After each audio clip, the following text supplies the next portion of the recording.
De quelle réflexion parallèle parle le professeur Camille Loche? Car si les Africains se méfient, c'est parce qu'ils ont encore en mémoire le sida qui est lié au vaccin contre la polio entre 1957 et 1960 en RDC. C'est ce que l'essayiste sénégalais Sirissi explique avec ce qu'il appelle la géopolitique des médicaments. La recherche et le développement se passent essentiellement en Occident. La production ou la fabrication des médicaments se fait essentiellement en Asie, particulièrement en Chine et en Inde. Maintenant, l'Afrique est le marché de commercialisation et le marché d'expérimentation de la médecine. En 2005, le chercheur en santé publique Jean-Philippe Chipeau alertait déjà là-dessus. Attirés par la faiblesse des coûts et des contrôles, les laboratoires pharmaceutiques testent leurs produits en Afrique au mépris de la sécurité des patients. Face à la multiplication des accidents, certains essais ont dû être interrompus. Ce fut le cas notamment au Nigeria. Le laboratoire américain Pfizer teste le Trovan, un antibiotique destiné à lutter contre la méningite. 11 enfants sur 200 ont trouvé la mort et plusieurs autres ont gardé de graves séquelles cérébrales ou motrices. Mais qui autorise ces recherches et expérimentations? Ce sont nos pouvoirs publics, nos États. Maintenant, nos États et nos pouvoirs publics ne finançant pas la recherche, nos universités de plus en plus vont bénéficier des subventions des pays occidentaux pour pouvoir faire de la recherche. C'est le cas des 5 pays africains qui ont déjà autorisé le projet Afrocov. Ils vont bénéficier d'1,5 million d'euros de l'AFD pour appuyer leurs services hospitaliers. Mais cette aide est-elle gratuite? Pas vraiment, car les pays doivent répondre à ce que l'on appelle la commande publique internationale. Ce sont des bailleurs de fonds qui vont vous exiger de faire de la recherche sur les sujets qui les intéressent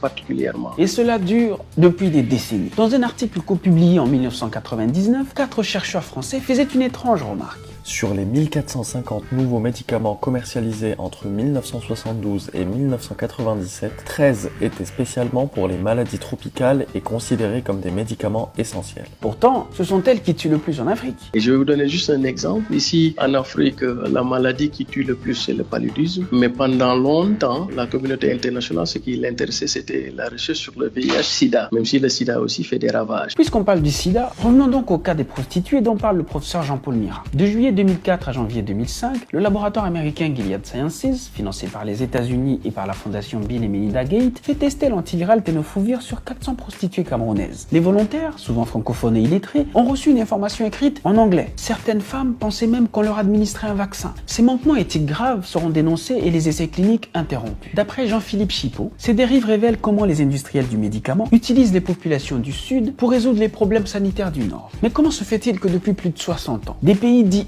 indépendants n'aient pas mis en place des mécanismes solides pour contrôler l'activité des laboratoires? Pratiquement, nos pouvoirs publics, nos États ont plus ou moins abandonné le secteur de la santé. Pour comprendre, il suffit de s'intéresser au budget des ministères de la Santé de certains pays subsahariens. Presque 40 à 50% de ces budgets-là proviennent des ressources extérieures. Donc en Afrique, pendant longtemps, on a une logique ou une tendance de considérer le secteur de la santé comme un secteur de rentrée de fonds, davantage qu'un secteur de santé publique. Avant même de parler de vaccins, limitons-nous simplement au dépistage. Qui s'occupe des tests du Covid-19 au Sénégal? L'Institut Pasteur. Qui s'en occupe en Côte d'Ivoire, à Madagascar et au Cameroun? L'Institut Pasteur. Et qu'en est-il au Maroc, en Algérie et en Tunisie? L'Institut Pasteur. Et donc, pourquoi au lieu d'investir dans la recherche microbiologique, par exemple, 10 anciennes colonies françaises préfèrent encore confier cette tâche à l'Institut Pasteur, qui est un institut français? Nous pensons que le moment est venu de réhabiliter nos universités africaines pour pouvoir prendre en charge la question de la recherche. Mais il faudra faire aussi de la recherche en essayant d'intégrer la pharmacopée africaine par rapport à la médecine